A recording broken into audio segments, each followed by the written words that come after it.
So this week we're going to take a look at this Gedore adapter set. So the model number is S2032-05. So this is a 5-piece, basically universal socket adapter set. So if you got one of these, you're pretty much assured you can use any ratchet on any socket, with of course some limitations on torque. So it comes in one of these plastic cases that you just kind of see like end mills and whatnot stored in.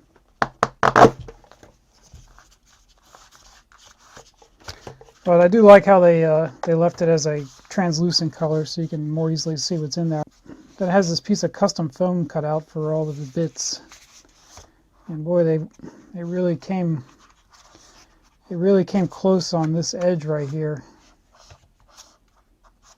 That's probably not the way I would have designed it, because I have the feeling that's going to rip off at some point. But I guess it shouldn't matter too much because it's going to be in the case. So the walls of the case will prevent that from coming out.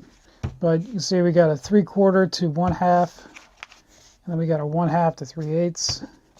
And then we have ones going the opposite direction. We got a 3/8 to 1/2, and we have a 3/8 to 1/4 inch, and a 1/4 inch to 3/8. So these sort of follow the same design characteristics as Gedore's regular sockets. So one thing to note is that Gedore is one of the only companies that still hot forges all of their sockets. So there's advantages and disadvantages to both processes. The main advantage to hot forging is you produce a stronger product. The disadvantage is it's more expensive and it is harder to be more precise with hot forging than you can with cold forging, so you may have a lot of waste. So one of the features I like about these Gedore sockets is the heavy knurling that you get on basically the 3/8 and up sizes. That's not something you see as often anymore. So I think that would have to be an extra step in the production process. I don't think they could do that as part of the forging die. So that kind of extends all the way up even to our largest sizes. So this is a socket I haven't even used before. It's still got the label on. This is a 3/4 drive socket, and you can see it doesn't really matter what the size. They still use the same knurling pattern. And then the 1/4 inch sockets, they kind of just use this this striation, this vertical striation that you see on a lot of people. A lot of makers do this. They don't go to the full double crosshatch knurling. So one thing you have to note is that anytime you use a reducer, where you go from a larger square to a smaller square, you can actually break these if you over torque them. So they actually put the maximum torque right on there, which is nice. So I guess that's really only kind of useful when you're using it with like a torque wrench, because most people are not going to have some kind of torque indicator on at any other time. So that may just be to get out of somebody doing something stupid. And it makes for some comical adaptions here. So we got a 36mm socket on a 1/4 inch drive ratchet. This is actually the thing I bought that socket for. I just haven't gotten around to putting that puller together.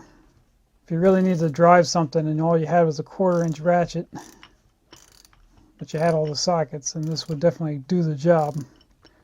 But you're going to end up breaking something if you try to put the required torque on there. So where these really come in handy is when you have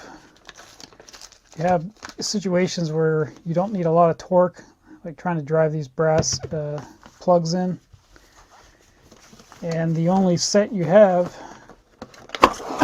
is a 1/2 inch drive. Yeah, of course you can use a 1/2 inch drive ratchet, but for something like this, it's not really required. We could use a 3/8 or even a 1/4 inch drive, no problems. Alright, just to wrap this guy up. So yeah, I kind of like this little set.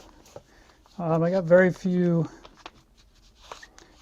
complaints about it. I guess one of the issues I have with this being so thin, I feel like that's going to rip off in no time. You can see it's already barely used it, and it's already looks kind of flimsy, and so does this one. I guess the rest of these look okay. So maybe if that one could be put in vertically, maybe both of these. But overall, you know, it does what it does. So especially people who work with fittings, a lot of times you get these large fittings which don't need to be really torqued down, you know, but those larger socket sizes only come in, you know, 1/2 inch drive and up. And that's just because of the way that the torques are spec'd out on those. So a lot of times you don't need a lot of torque on things like hydraulic fittings where you can use a smaller drive ratchet, so it's perfect for stuff like that.